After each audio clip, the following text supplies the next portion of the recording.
That is fantastic. So that's not a bad thing. I'd like to welcome you all to the Wilson Center. I'm Dave Rajewski. I direct a project on science and technology innovation, and it's a great turnout for the future. I thought today we're going to launch the Global Futures Intelligence System. You'll hear a little bit about that, and also the 2012 State of the Future Report. Joining me are Jerry Glenn, who co-founded and directs the Millennium Project, and Wes Boyer, who's the Chief Information Officer, Paul Verbos from the National Science Foundation, and Leon Firth from GW, who directs the Project on Forward Engagement. Leon was here a few weeks ago to launch a new project on anticipatory governance. So if you haven't seen that report, that's something that I would certainly recommend. I thought I would just say a few remarks to start this off. I was at a World Futures Society meeting a few years ago, and somebody says, "Why do you keep coming to these? What drives you?" And I told them I was an optimistic masochist. And I think anybody who does this for a long period of time probably has a little bit of both of those qualities. And I've been involved in futures research for about 25 years now. And I think there's a bunch of challenges I'll just put out from my own perspective because I think they're interesting. I think one is just how do you do this? So there's an issue of methodological rigor, and how do we look over the horizon or look around corners? I mean, it's not something that's easy to do. Even if we have a set of methodologies, I think quite often there's a chance of making a mistake in terms of how we match the methodology to the problem set. And I think the other problem is just how do you innovate and evaluate new methodologies? 2 years ago, we ran a little project for the National Science Foundation on prediction markets. And it sounded pretty interesting, but it wasn't obvious that they were going to work in a lot of areas. So I think that's one big area, just methods. The other one is just how to build a sustainable enterprise to do this.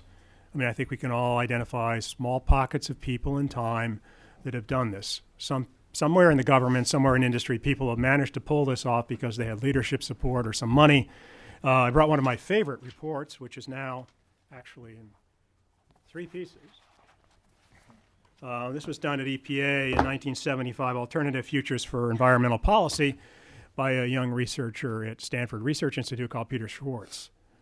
And if I go back and look at this report, he got an awful lot of stuff right in terms of looking at food, energy, and climate as some of the major drivers. This became kind of an underground document. I'm probably one of the few people that has this.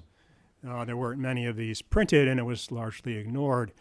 Which brings me to my third challenge was how do you actually get people to act on this? I mean, there's a lot of discussion about actionable intelligence, actionable science, actionable research. So I think that's a huge issue, which I hope we'll talk a little bit about today.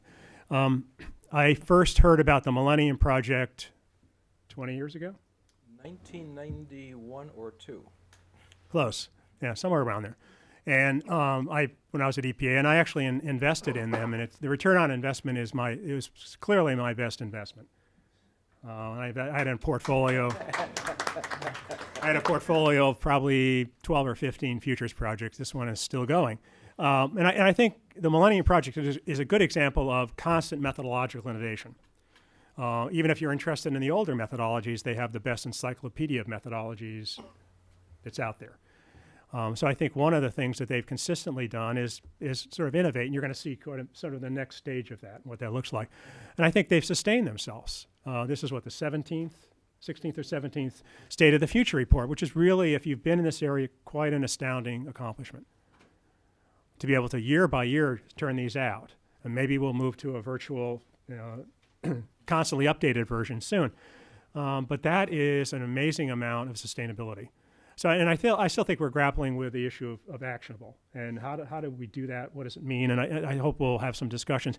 In the end, it's a collective problem, and you're part of the solution because you all live in institutions. You understand the culture, the institutional processes that go on that make people pay attention or not to this kind of output, even if it's done in a very rigorous and methodological way and a consistent way. So those were some of my reflections on 25 years of doing this. And I'm going to turn it over to Jerry, and I think we're going to go down the row. So Jerry will start. We have one large slide set, and Paul has a few slides. We have to, let me just, a word of warning, we have to get out of here around 1:30, so. 1:30 or 2:30? Huh? 1:30 or 2:30 was 1:30. it? 1:30, okay. So we're going to go as fast as we can, and we'll try to do some Q&As definitely at the end. Good, okay.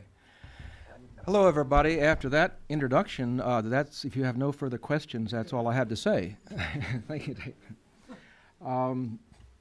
Let me take care of the commercial stuff off the bat. This is, if all goes well, maybe the last annual State of the Future report. So get your antique ahead of time. Now, I get overruled quite regularly by the Millennium Project around the world, so that doesn't mean that this is what will happen. People still want to have physical books. But the idea of doing an annual report, a slice in time, has value, but in my judgment, less so as the speed of change and knowledge and so forth continues to accelerate and get interdependent and all that sort of stuff. So this is a print-on-demand sort of a thing. So you can get this. Those that want to save some trees, you can get your flash drive. Same deal. It's got all 10,000 pages. Now, this thing has, for those of you who don't know, we give the short stuff of like 1 page per challenge in here, and the detailed futures reports a few pages. But then what's behind it is about 10,000 pages, right? So we don't expect anybody to read the 10,000 pages. You pick out what you want and you keyword search and so forth, but it's all there. All of that now is in a flash drive. So if you don't like the 10,000 pages of research, you can put your own memory stuff on here. We also have it for CD-ROM. We also have it download, and now we have it in a collective intelligence system for the first time. So all of the stuff of the Millennium Project, all of it is online, all of it is interactable, and all of it can have comments and groups to discuss things and update all the time, including methods as well as the challenges. That's the theory. A year from now, we'll see if that holds force. Okay, why? The world as we know is in a race between implementing, and I liked what Dave said about the implementation. We have known what to do for years about all kinds of things, but we don't get it done. It's a race between implementing ever-increasing ways to improve the human condition and the seemingly ever-increasing complexity and scale of problems, and collective intelligence, in my judgment, can help. Because we put next to each other the different positions as much as possible. So it's not an optimistic statement or it's not a pessimistic statement. It is both. There is stuff in there that's scary to death. And there's stuff in there that will make you think everything's going to be fine. And the answer is it's a little bit of both. The pessimists don't know about the best stuff, and the optimists don't know about the worst stuff. So we're going to have the pessimists and the optimists together. Okay. We need a way for the world to think together, because if the United States does all these things good and glorious, it doesn't mean the world's going to work. If the European Union does everything great and glorious, doesn't mean everything's going to work. We've got to have it as a human family. So we as a human family need a way to put our brains together in some organized, coherent way on an accumulative basis, which is not a General Assembly of the UN. That's nation-state systems, and it's a one-shot every September. That's not obviously doing it yet. So collective intelligence can contribute. I'm not over-claiming on this, but it can contribute in this direction. It is an emergent property. I do not mean a database as such. I mean an emergent property, as we talk about in chaos theory. Emergent property from the synergies among data, information, knowledge, software, hardware, experts, and others with insight that continually learns from feedback to produce nearly just-in-time knowledge for better decisions than these elements acting alone. The old days, the wise ones would be brought together, you have a discussion, a decision is made. Then along comes the internet, and people say, oh, I got to just search the internet, and we get a decision there. And somebody else says, no, the mathematicians like West and so forth will say, no, we put some models together and some mathematics and decision matrix, and then we'll get a decision. The answer is it's all three, and the all three so that they can interact with each other and change each other. The results out of computer models ought to change the content. The content ought to find new people with new experts. New experts ought to have different ideas. All three of these should be interactive and changeable all the time. So we all know the reasons for this. I won't bore you. Everybody in this room wouldn't be here if you didn't understand that we are overloaded with answers. We are overloaded with goodwill, but we are not harnessing it in an obviously clear way. Who was it? Edison wrote about the energy crisis coming up in the future, and the coal will eventually go away, and oil and that sort of stuff. And we're still acting as if we're not doing any, very little action on these things. Okay. So the 15 global challenges, I won't go through all of these, just mention very briefly. These are the things that we track on an ongoing basis, and we'll put it in, and it's now in the collective intelligence system, available for commentary and updating and improvement by everybody. And where there are differences of opinion, we can put them together, we can put them in discussion groups, we can put them in the Delphis, and then the answers we put feedback into the system. So how can sustainable development be achieved for all while addressing global climate change? How can everyone have sufficient clean water without conflict? How can population growth and resources be brought into balance? How can genuine democracy emerge from authoritarian regimes? How can policymaking be more sensitive to global long-term perspectives? One of the things that Dave and everybody in the room to some degree is working with here. Challenge 6, how can the global convergence of information communication technologies work for everyone? How can ethical market economies be encouraged to help reduce the gap between the rich and the poor? How can the threat of new and re-emerging diseases and immune microorganisms be reduced? How can the capacity to decide be improved as the nature of work and institutions are continually changing?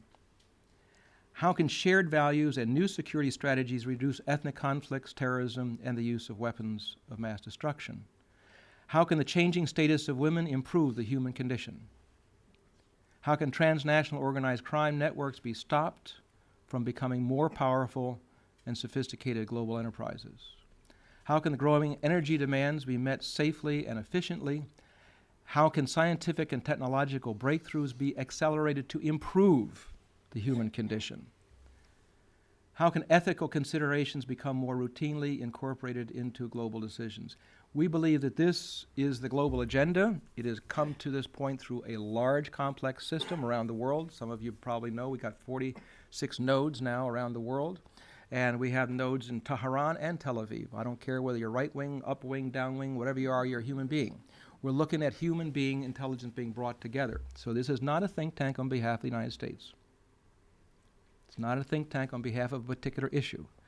It's not a think tank on behalf of a particular ideology. It's a think tank on behalf of us.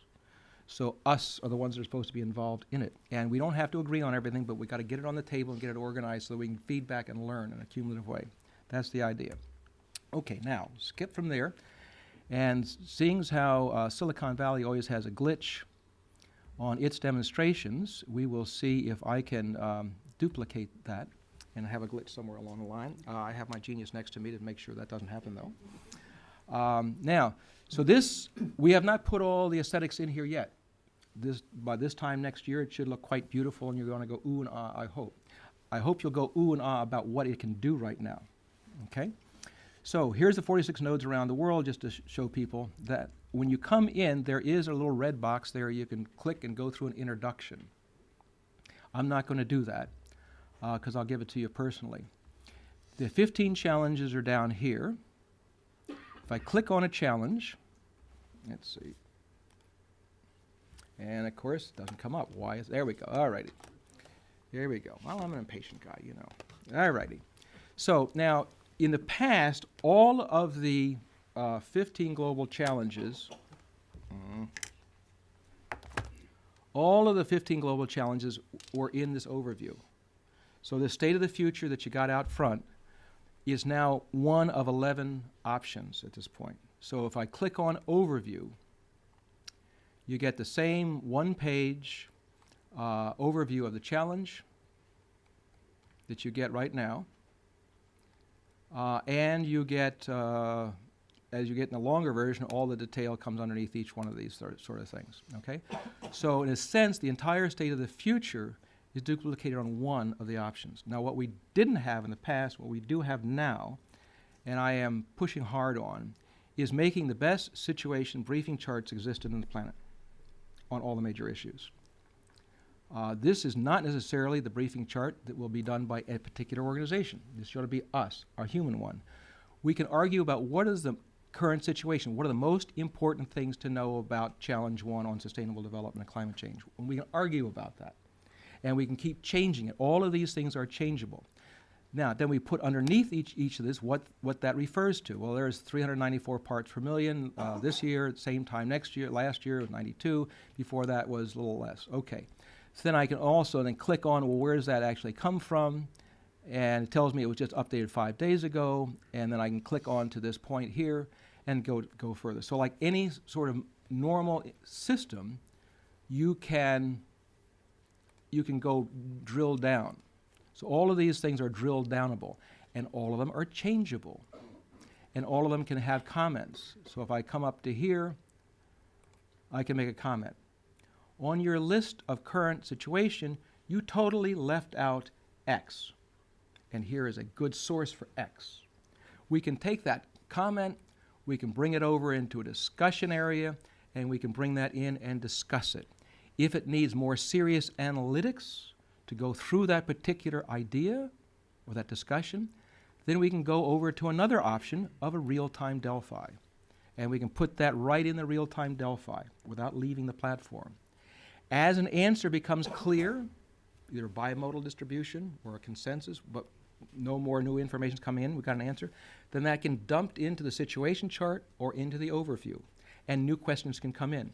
So unlike the old Delphi, this is one of the technological, new methodological innovations, by the way. In you had regular Delphi rounds, and you had real-time Delphi round list. Now here's another one, where the Delphi continues on indefinitely. And you change your questions through time. And you pull out your answers as they become clear. So it's like an ongoing stream rather than the old concept. Okay, so that gives you a little flavor. So you've got the situation charts on each of the challenges, and one of the things that I like, and I hope you will like, is the idea of reviewing the world. Because people keep saying, I can't wrap my mind around the world. It's too much. Okay, well here's an approach. Here you've got your situation chart, you go through it. Then what I can do is, it's not only drilling down as you just saw, but I can also go across. So instead of just doing the situation chart on one, I can go, give me the situation chart on water. I can see what's the current situation, next steps, and so forth. Then I can go on to the next one, on population and resources situation chart, and so forth. So within like 15 minutes, I could go through 15 situation charts and see what's changed, how the world situation is going on. This can be like a mental exercise to get a feel for the whole world. Now, this also has the idea of news feeds. So each of the 15 challenges also gets its own news feed. New news feeds can be added. Old news feeds can be deleted. Information can be rated. And it tells you where this information is coming from down this side. So if there's a source of information on news feeds that you're saying, wait a minute, you're leaving out the best information there is on this. So we can add it in. Or something else is consistently so-so or not quite relevant, then we can delete it. The news feeds, then, we can take a look at these things, and I can move this item over to a discussion area. I can maybe make an edit on a content and associate it with it. Wes will show you a little bit about this later on. But all of these things have options behind them as well. So you right-click on these as you go along. Now, scanning, your normal sort of scanning system, but that is not an automatic. The news is an automatic system. It's just throwing you news information. And you can search, by the way, because there's too much news on each of these 15 challenges for you to read every day. I guarantee you. But what you can do is you can search in each of those categories. You saw that little search bar up at the top there. The same thing with the scanning. The scanning, though, there's been some value added. Somebody actually adds in and can annotate and make comments about why that scanning item is interesting and why it's important. And then you can also search. So you reorganize all the scanning items relative to what's important to you. Then we have the next thing over here are comments. This is a new feature we just put in, Wes just put in yesterday. We'll see how it holds up. But all those comments before in an area can be organized. So I can see what people, this is like the general public. 'Cause remember before, Evan, by the way, wave your hand. Evan was a former intern when we were discussing how you'd actually make a collective intelligence for real. And we always had the idea that you got to have the back door for Bucky Fullers that didn't fit in the original game. So, but at the same time, I've been doing, my first EUL was 1973, by the way. So I have watched consistently through every system I've dealt with. Excellence is driven out by irrelevancy. You know, you get a group together, you put some excellent people together, and then you open it up, and then the quality goes down, and then boom, it dies. So my answer to that is have both. Let anybody make a comment, but they don't necessarily get it into the formal areas. All right? So you keep the idea at the back door, but don't let it drive out your best people. Because if you go to a mathematics conference and somebody says, prove to me 1 and 1 is 2, unless they're really philosophical, they get annoyed. Okay. Now, another thing that's a feature in here, which is nice, is because there's a lot of information in here, well organized, coherent, organized, but still a lot of information. We have an option here on updates. So if you're doing democratization, for example, it tells you what edits were done and when, how long ago they were, and they put them in context. So you can keep track of all the edits in the system, when they are done, in what context. This is extremely transparent system because of that. And then you can organize it by day or week or month and so forth. Digest. Let's say you want to say, well, tell me, I just want to get the key scanning items, the key updates, maybe some news item, but I want everything. So you can click on Digest. So what you can do is you can take Digest, and then just like I did with the situation chart, you can go through. Give me the digest on challenge 1. Give me the digest on challenge 2. Give me the challenge on... So you can quickly go through a lot of complex material this way. As you can tell, we're working very hard to make this easy, but not compromising on the detail. Then, discussion area. Each one of these 10 challenges has a discussion area, and a person can initiate a discussion. It can come from a news item, from a scanning item. You can just start it fresh by yourself, and then other people can be invited in to talk about it. The results of the discussion can then be put into the situation chart, or put into a real-time Delphi, or put into the overview, depending on what's relevant. And then again, I just showed you the real-time Delphi option. One of the things that I like about this that Wes has put together is that you can, let's see if I take number 6 here on, because I just did this one recently, you can customize each question differently. So for example, here's a question on what % of humanity over 6 years old will be using internet by 2020, right? Well, in this question, we want to know what's the best possible, worst volume, worst, most, or least likely, and what impact of this variable. And then you can also, when you put it in, you can also put content, so you can explain your answer. But different questions should be answered with different organizational structures. So you can do that this way. Next are models. This is something that I'm also sort of excited about. All of us hate some models and like some models. What we want to have on the models section is 3 categories of models. 1, mathematical models. 2, rules-based models. And 3, conceptual models. In my judgment, all 3 are relevant, and all should be here. But imagine that you have an international peer review system of the best models in those 3 categories for those 15 challenges. That alone ought to be useful. So then when you run the model and it comes out with something that doesn't make sense, you can jump over to the discussion group and say, that model makes no sense because it doesn't have this variable, and this variable, and it totally throws off the forecast. But you're vetting it through an international system again.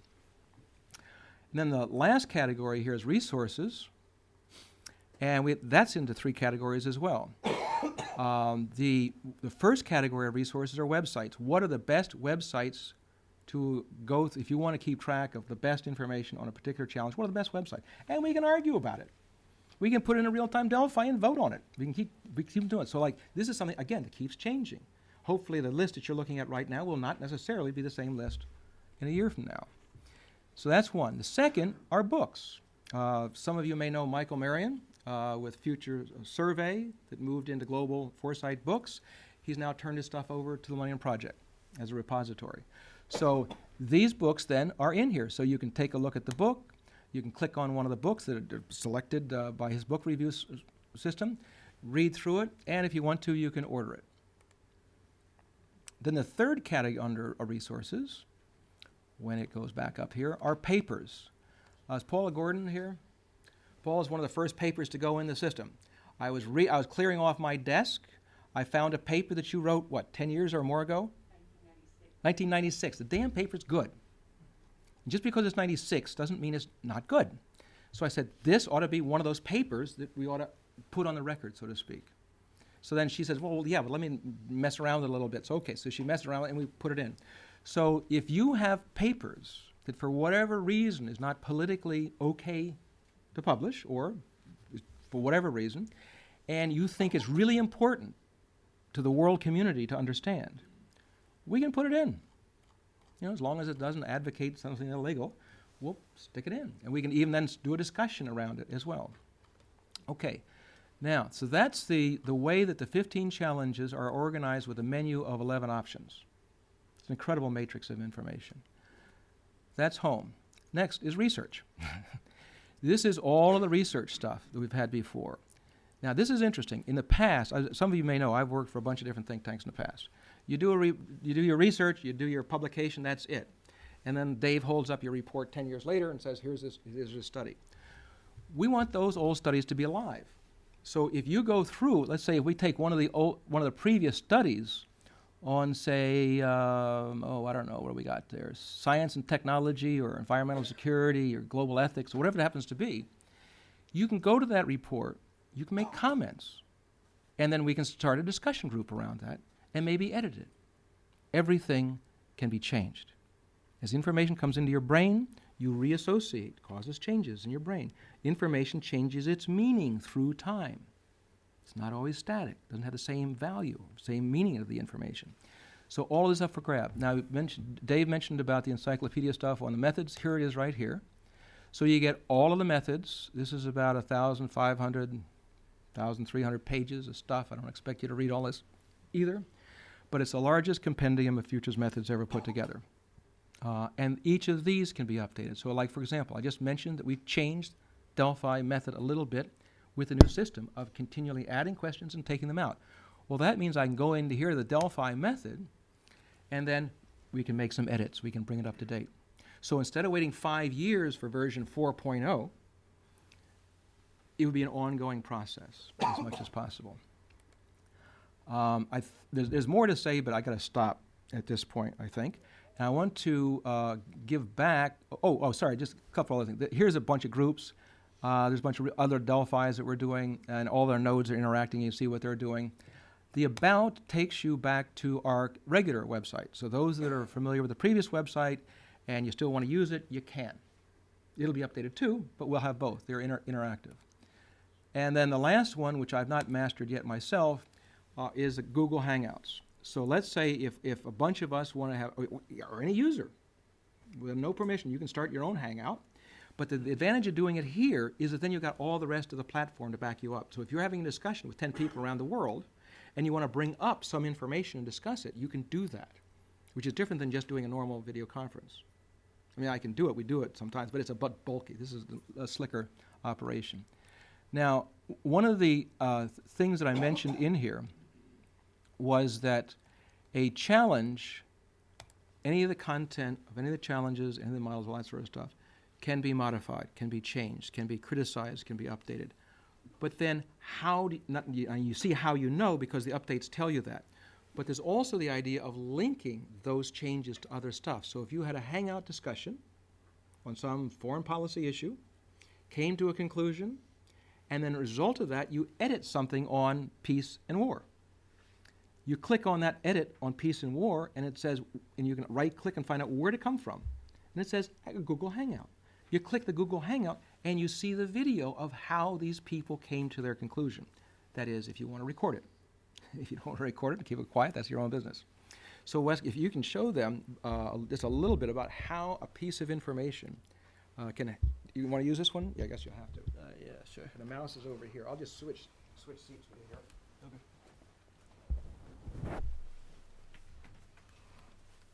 Now, while he's doing that, Wes, we went through a process of trying to find a hotshot person who would understand what we're talking about and would take a chance with us because there's no guarantees on what we're doing. Still aren't, never have been, but still are here. And Wes blew us away with a couple of things that I'll embarrass him about. One is that as we were talking about what we wanted to do, because the four of us were on a video conference doing the interviews, And he came up and said a couple of times, well, actually, I ran an independent experiment on that a couple of years ago, or a year ago, and I found this. I said, whoa. He didn't wait for a contract to do the discovery. He didn't wait for a college paper assignment to do the discovery. He said, that ought to be figured out. I'm going to try to figure that out. That's the attitude that we like. So Wes is our Chief Information Officer, and he wrote all the Java code that you're seeing here. Hi. One of the things that I'm most excited about in the system, what's there already, is the editing system for the text content on the challenges. The idea is that it's a continuously updating text, but every time an update is made, there's a lot of data associated with the update. And so you can go through the text from its evolution from some point in time to see how it was edited over time to get to the current version. And every time it's edited, you'll see, for example, the default behavior is to show the last month's worth of edits highlighted within the text. If you click on the edits, you'll see certain pieces of information. This was added 3 weeks ago and associated with the following item. What that tells you is that this item right here, which I think is a news item or a scanning hit, I think it's a scanning hit, was what motivated this change in the text to be made. There are a lot of things you can associate an edit with. The scanning hits, the news items, the models, the resources, discussions. I think discussions is one of the more interesting ones because then you can see the actual discussion done by the experts that motivated a certain change in the text. That gives you a lot more information than just a static text page would give you because every single word eventually in this document will be linked naturally back to what motivated that text to be added. So a lot more contextual information. The updates page is where these edits are kept individually. And I'll just show you really quick how it's possible to associate one of these edits with a piece of information. First, inspecting will tell you what it was associated with already, if anything. And then associate with item. So it wants to know what sort of item you're looking for. This is in case you remember an item. There are other ways to go through this process. If you add a scanning item to the system, it gives you an option immediately to make an edit based on it. But if you've made an edit and you want to associate it with an old scanning item, you just click, let's see, what sort of item would I want? Let's just say I'm looking for one of the scanning hits that was associated with carbon. So I know there are some of those in there. This will pull up all the scanning hits that have carbon in their content or in their titles. And you click one of them, and then this is what you would like to choose, and you say yes or you say no. And this way you can add a lot of information into these edits. Jerry also mentioned Google Hangouts and how those are associated with the edits. I think that's an interesting feature which is not really fully developed, but it works at the moment where if you're in the middle of a Google Hangout, which is basically a video conference between yourself and several other people, you can pull up all of the items from in the challenges into the Hangout and manipulate them from within the video conference. If you make an edit to the content of the system while inside a Hangout, the recorded video of your video conference will be associated with that edit, and the specific timestamp in the video at which you made the edit will also be associated. So you click on the edit and you get a video of what was going on in the conference as the edit was actually made. Let's see. I just added the comment section yesterday, which I think is pretty important because all of these items have the ability to be commented on. Not only the scanning hits and the news items and those independent pieces of information, but each edit itself you can be commented on. Each section of the text content in the overview and the situation chart can be commented on. For example, here's an edit that was made that I added some comments to. And click that, they'll come up. And then if you go over to the comment section, it'll show you the most actively commented on items in this challenge over the past certain time span. So over the past week, these were the most active conversations. You can go hour, and over the last hour, what are the most active to get really up to the date conversations if you want to join in. And then for the year, for the big stories. This is different from the discussions in that comments can be made by anyone who has access to the system, a subscriber or a viewer or whatever, whereas the discussions are supposed to be available only to the experts. You're going into the discussion to see what an expert has to say, and then if you're a layman or somebody who's not actually part of the system in an expert capacity, you can still comment on the outside of the discussion or on any of the comments made within this discussion, but you're not actually added to the discussion. Excellent, thank you. Okay. We'll switch chairs with you. Now, I know that you're getting one bath of a lot of stuff. I apologize. But one of the things that you can do here, if you come on yourself, even if you don't sign on, even if you're not a subscriber, you can come as a straight tourist, is you can click on this thing here about introduction. And it'll give you this little next arrow, and then you can take yourself piece by piece through it. If you say, I got it, I don't need any more information, you go over to the left side, and you click off Skip the Tour. But just to very quickly, just give you a sense of what it's like. It explains all of the various elements that we've been talking about as you go through. Well, what is this? Right, click on that thing. It's telling you how to use the system. Click this one? Where the arrow is pointing. Oh, right, so I gotta do this one. Yep. Create it, so I go next there, right? Yep. All right, so that's later on. You can sort of take yourself through that. Now, what I'd like to do, who prefers to go, either way is fine. You wanna go in straight order, or? It was Leon, right? Yeah, Leon? Okay, anybody doesn't know who Leon Firth is here? You know, I actually, what are you, a philosopher type? You know, Leon just did that. You want to hold up the report there? Evan, you got it? Oh, there you got it right there. Just did this great document. I was very pleased to be part of the team. There's several people in the room here part of the team as well. It's damned important for us to get the global perspectives, futures perspectives in the strategic planning process in the United States, let alone the rest of the world. I gave a briefing on your system, by the way, Leon, over in Korea a little while ago. I hope this report is well received, and I hope that the Millennium Project and its collective intelligence approaches will play a role. Leon. So what would you like to hear? The truth. What's useful? Well, originally, you were asking me to answer a question like, if you'd had this system back in the day when you were in the administration, what decisions were taken that might have been made better? And I began to think about that and eventually concluded that it was like saying if you had had, Gatling guns at the time of the Revolutionary War, how could Washington have done a better job of mopping up the British? Or if you're in London, maybe the question would be reversed somewhat.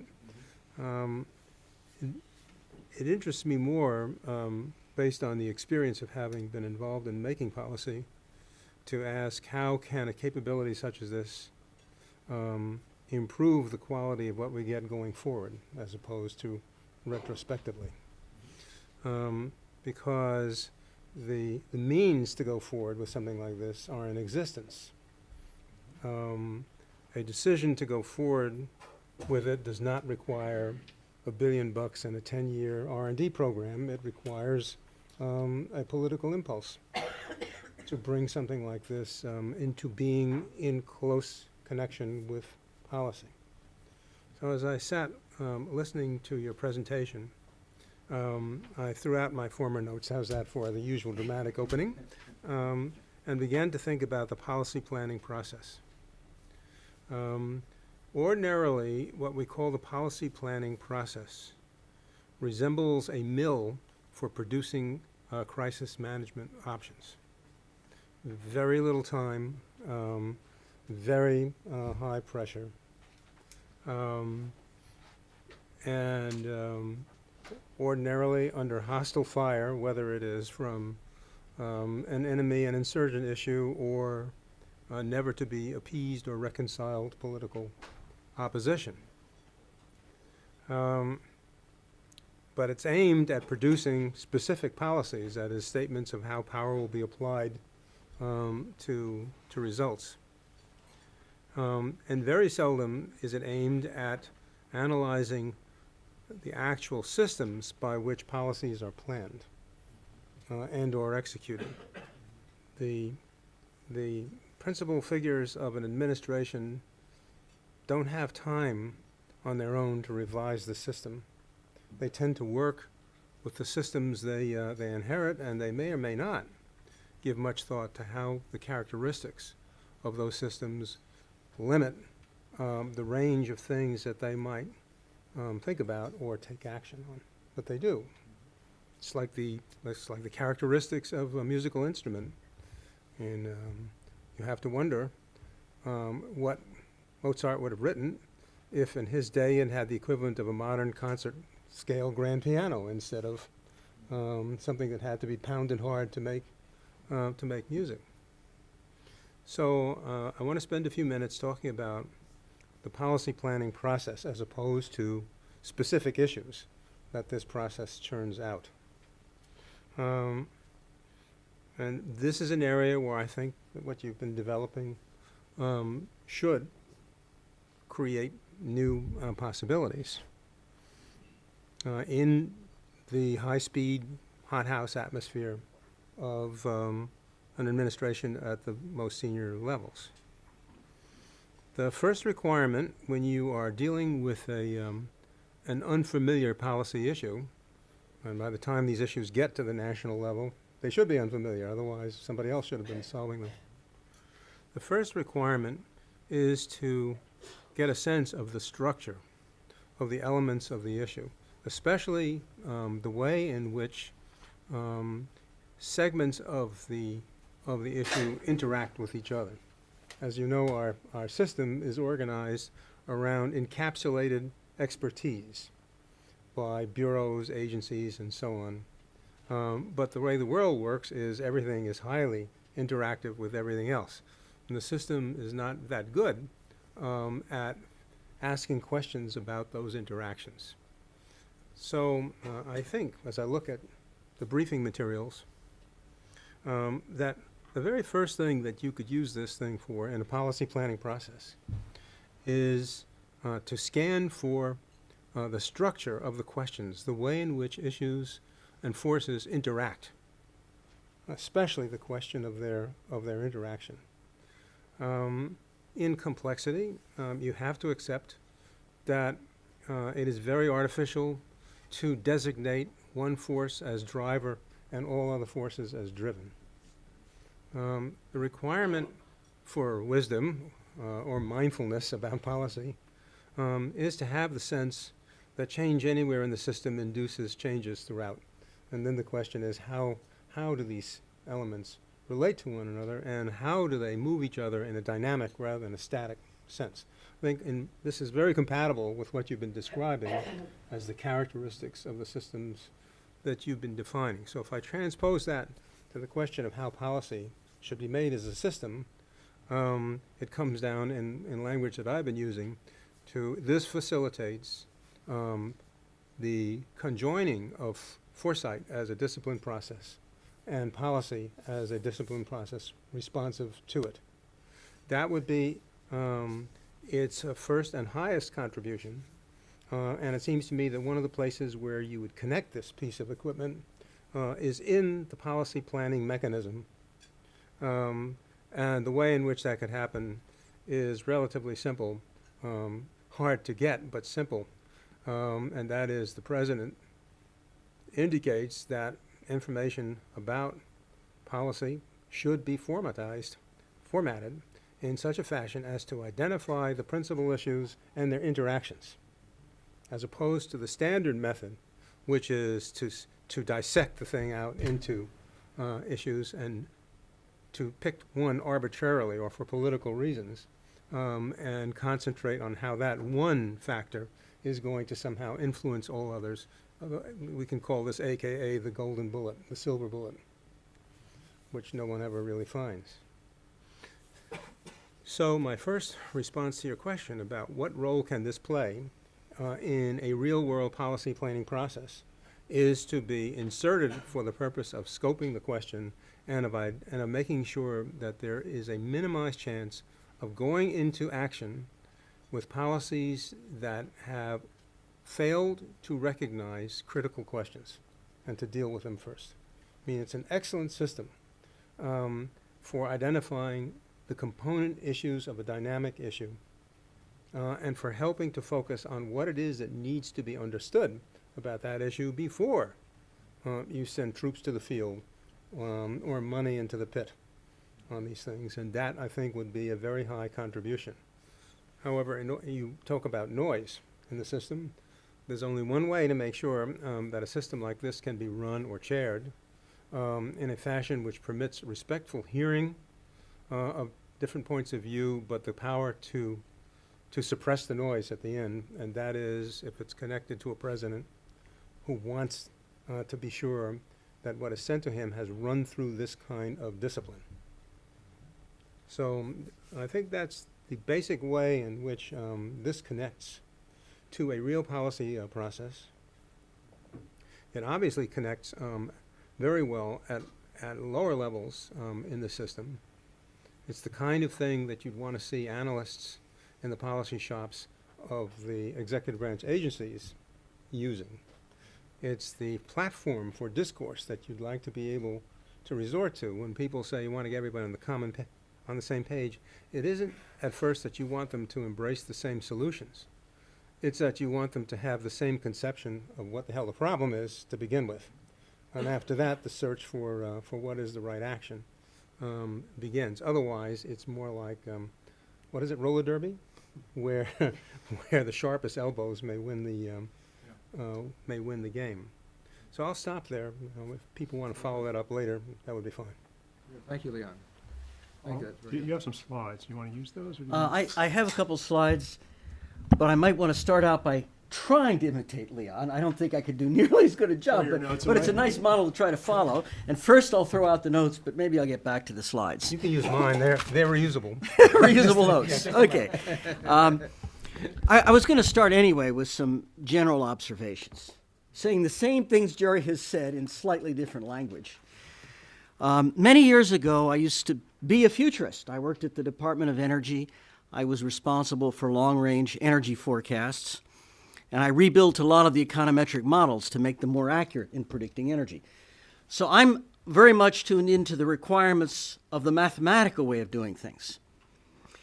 But if you work in a serious way with mathematical models, you also know they have very serious limitations. So if we want to do the best we can to understand the future, we need both elements, sort of the human element to elicit what comes from human brains and the mathematical models and figure out how to make them work together. One of the projects I worked on long, long ago was the phase 2 of something called the Global 2000 Report. Dave, you emboldened me to talk about the more recent past. About 1980, I think this was the last of the really serious big quantitative models.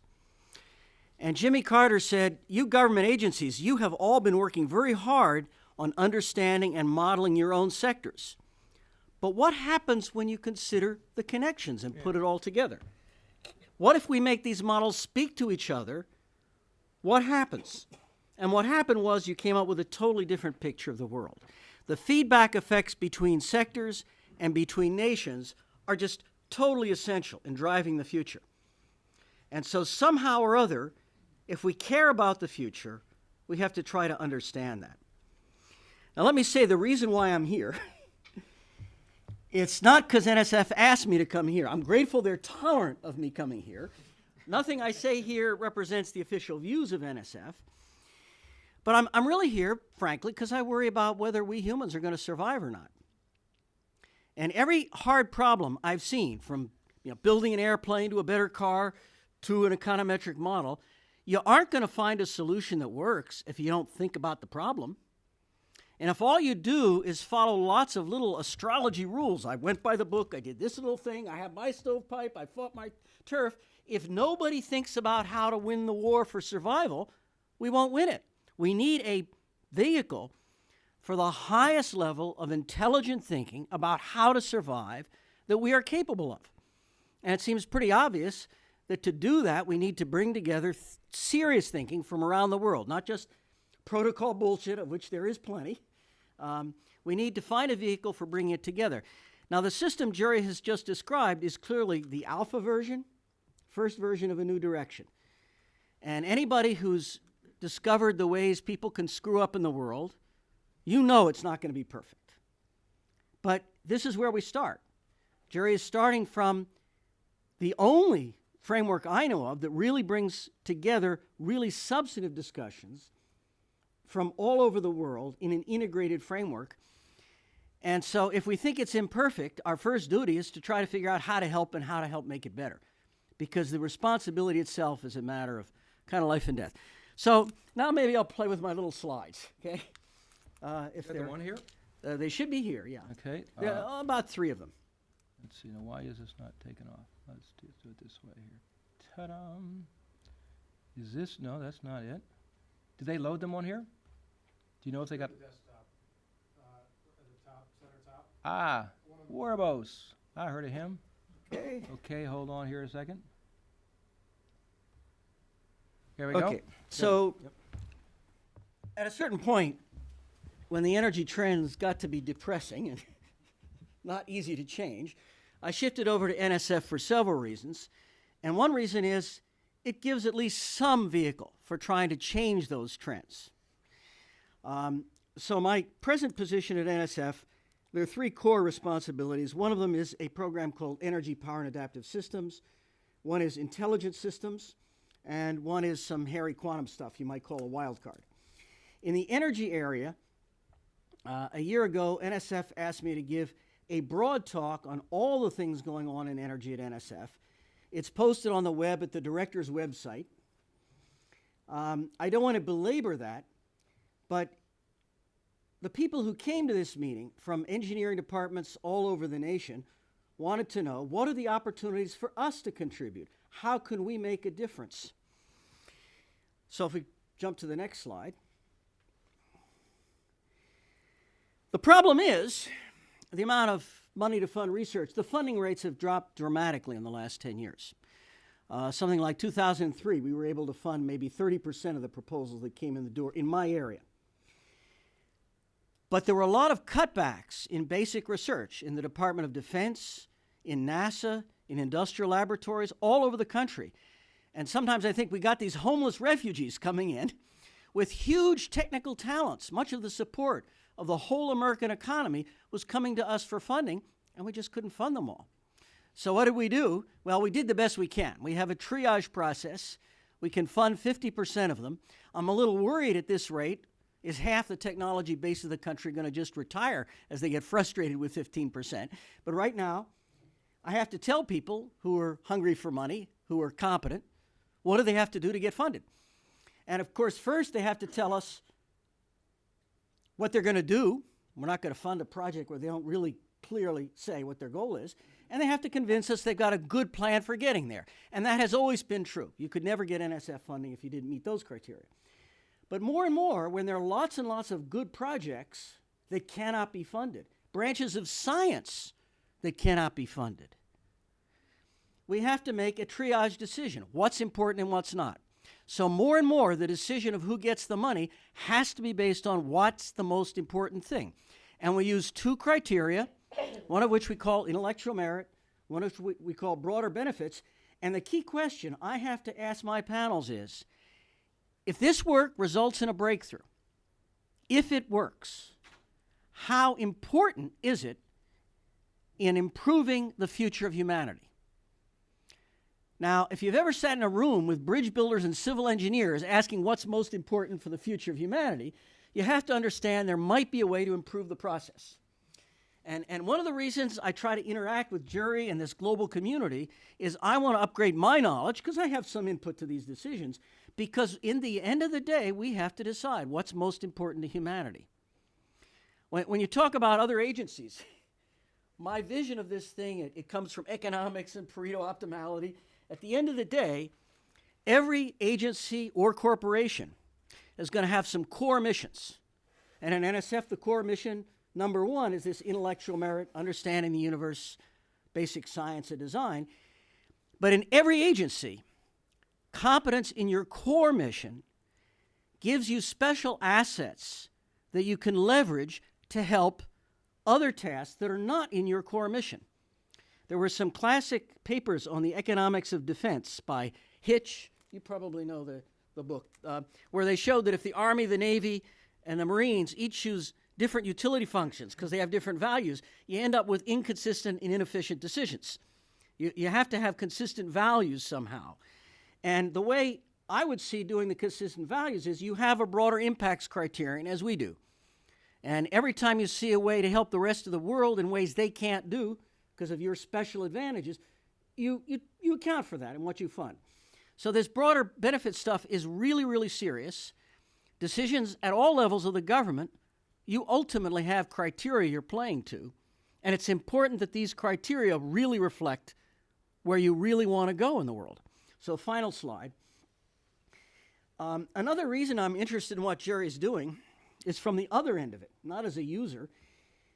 But one of the areas we've done a lot of work on is trying to understand and build intelligent systems for engineering, like aircraft, electric power grids, but also to understand how brains learn to be successful over time. There's a lot of neuroscience that just studies things like gates and chemicals and molecules. That has its role. But we're interested in the functional issue. How do you achieve intelligence? What is the mathematics of intelligence? And we have learned a whole lot in recent years about those questions. A lot of this hasn't got out yet. It may be like a wild card a few years beyond Kurzweil. There's really amazing stuff we already know. And I've been asking myself, how does that apply to the kind of thing Jerry wants to do? If we want societies, if we want people working together, public and private, whatever, if we want to work together to solve very hard problems, what are the requirements for something like collective intelligence, for being able to work together more effectively to achieve a goal? Can the mathematics of intelligence give us some idea of what we know? Well, one thing that's very obvious if you study something like a brain is that foresight and prediction are absolutely central elements. You can't achieve a better outcome if you have no idea how things work and where you're headed. And that's kind of comes back to why this is an important effort. But that's only part of it. There's also a thing called option generation. And I think that's part of the role of this system. But the bottom line is there are a lot of things you need to do to build up intelligence.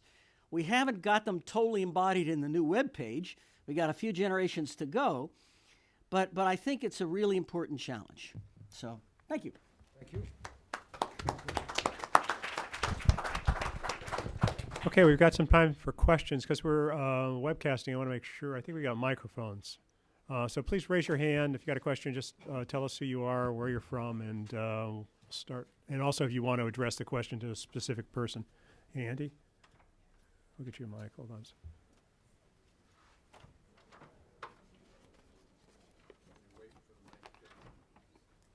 We'll have to toss it to you. Yeah.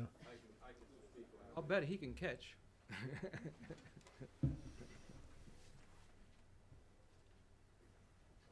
Very much. Andy Reynolds, Department of State. Jerry and the team, actually all of these folks.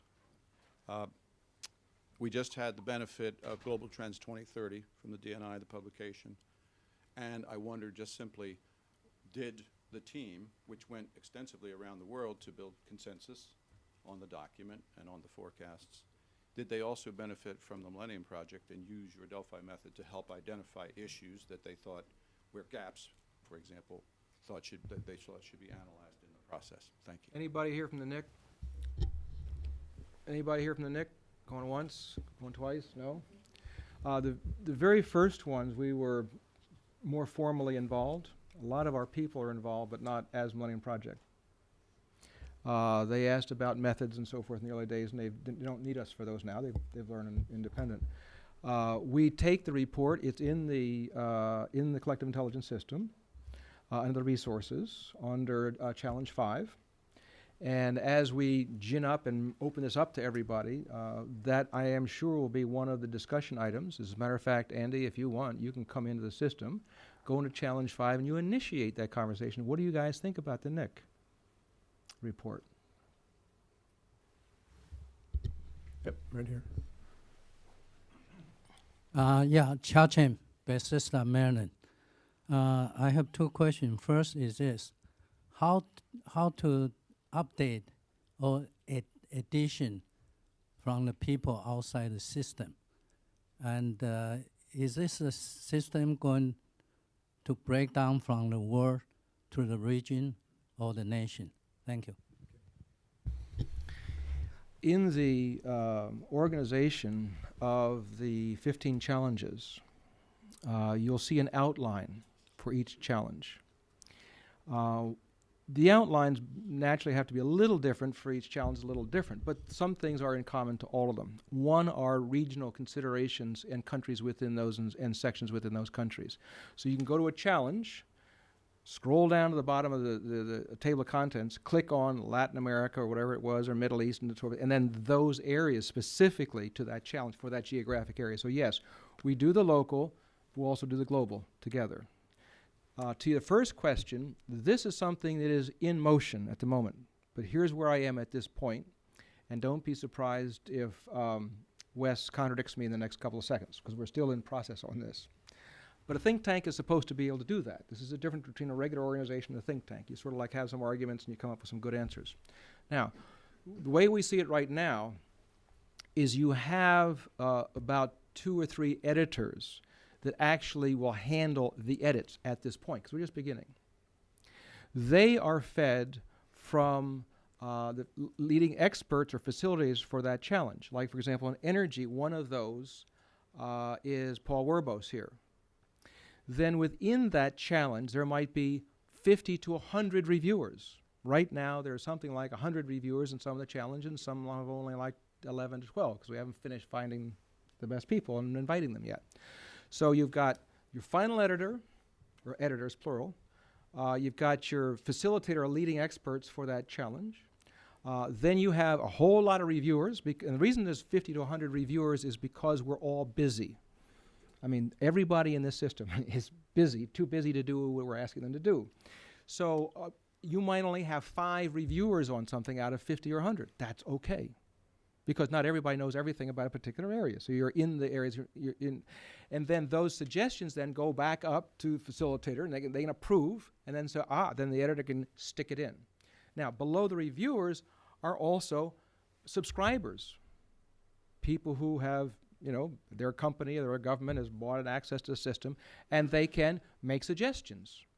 The suggestion isn't automatically going in. It goes to reviewers. So there's a peer review process.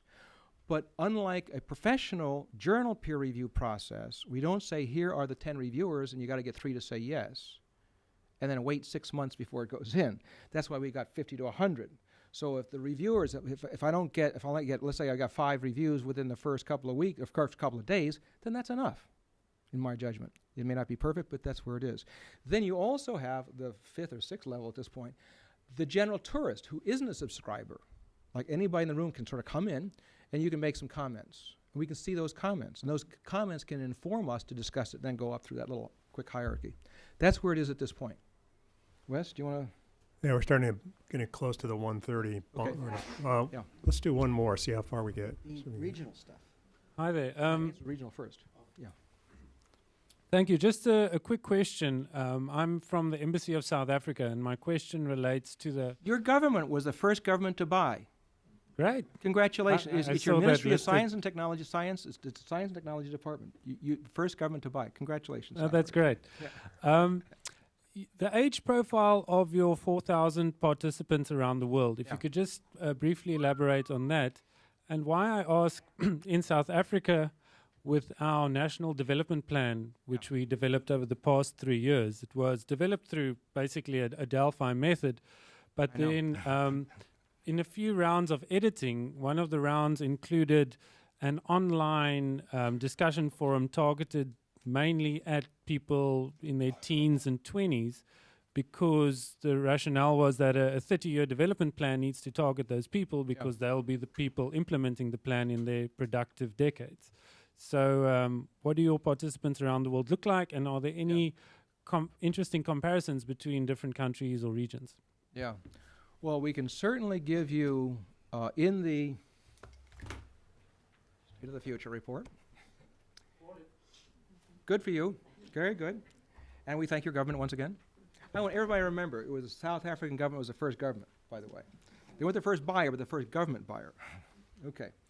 Let's see here. We have, all right, I can give you, first off, the participants in our work last year, about 50% was from Europe. About a quarter was from North America, which includes Canada and Mexico, I believe. No, it doesn't, because Latin America is another one. The next largest was Latin America, the Middle East, Sub-Saharan Africa, and Asia. In some years, Asia has been the largest. This is a slice for this year. We didn't publish for some reason the total annual totals, because usually we do the totals as well, but you can probably get them online, the annual totals. So we also, this year, the largest number was academic, then other, whatever that was, government, private sector, then NGO. It varies a little bit over the years. The age, we have not, I don't know, we can do this, but when we do a Delphi, the new Delphi that Wes has put together, when you can customize it. So you say, what are the demographics I want? You put in whatever you want, and then you give a scale that you want. And we have not usually asked for people's age, but different Delphi studies we've done have asked different questions. I can't tell you right now the average age of our people. I would suspect it's over 30. I expect the education level is somewhere between a master's and PhD. I think the largest number of all of our years put together, Asia I think is still number 1, Europe is number 2 in regional stuff, then North America, Latin America, and Africa. Yeah. And we're very happy. South Africa has been one of the active members of the Millennium Project for a long time. As a matter of fact, for the record, when the first South African citizen went up in that quick reusable citizens test, not the 2 year, but the original was a South African, and that was up when we were at CSIRO or whatever it's called, the science thing there. Same day we opened up in South Africa. So we got a lot of nice carbo with you guys. Yeah. We can do one last question, then we're going to have to get out. We can obviously move the conversation outside, but yeah, over against the wall here. Yeah, I'm Jim Disbrow, and I'm with the Millennium Project in a couple of different capacities. But I have a question for Leon Firth. Dealing with complexity analysis and the union with strategic good analysis, how do you see the strategic goods and the complexity analysis intersecting within this structure? And I'm thinking particularly in terms of the ones that were mentioned earlier with the food and energy, but I would also include environment, which I think was part of the climate thing, and water as 4 strategic goods, because it's really at the nexus of where all these emerge as strategic goods that you have conflicts. But anyway, could you comment on that, please? I'd like for you to just expand the question a little bit. It's like being served a huge slice of, you should excuse the environmentally incorrect image, but of prime rib. Big, juicy, falling off the plate. Let me hear this again.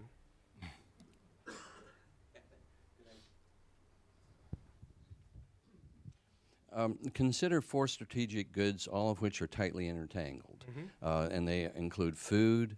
We're now feeding 7 billion people. We didn't, when I was young, think we could even feed 3.5 billion, and we're going towards 10 billion. And this is clearly one of the critical strategic goods. Energy, we are running through this whole energy thing. Environment, all the effects of the first 2 on the environment, because the Haber-Bosch produces a lot of fertilizer that feeds a lot of people, but it also produces these swirls in the middles of the ocean that are just dead. And water, so we've got food, energy, environment, and water, where water is another constraining resource and is predicted to be a major global warfare causer. But we haven't seen any because people actually do cooperate over water. So could you comment on how this process that we're unfolding now might contribute to the understanding of that at that nexus? One of the things that attracts me to the process is that it's iterative. I'm not sure that policymakers can use a continuously shifting stream of information. They have to sample rather than be plugged in constantly. But the people the people who formulate policy choices and images of what may happen are in positions where they can more or less keep up with the sampling frequency of the system. And if I understand your question, it is how does the system help you come to grips with the interactions among these particular drivers? Would that be a fair way of paraphrasing it? Well, to take an example of where we failed to have the ability to do this, we spectacularly failed to understand the implication of ethanol policy for food prices around the world. I don't think we have come up to speed with that yet. I don't think that we particularly well understand how drought in major food growing areas of